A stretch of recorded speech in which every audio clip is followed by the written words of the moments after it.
Hello, welcome to Simple Answers. In this video, I will be showing you how to change from pound to kilogram on Shopify, or how to change default weight on Shopify. The first thing you want to do is go down to the bottom left hand corner and you are going to select Settings.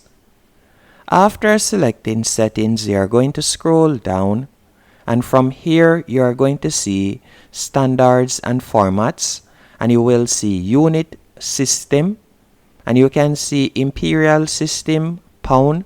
To change it to kilograms, all you'll have to do is simply tap right where you see Imperial System, and you are going to select Metric System, and you can see right there it has now changed to kg.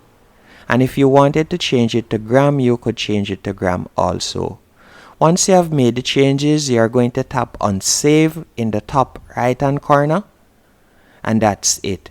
Hope you found this video helpful and informative on how to change from pound to kilogram on Shopify, and also how to change default weight on Shopify.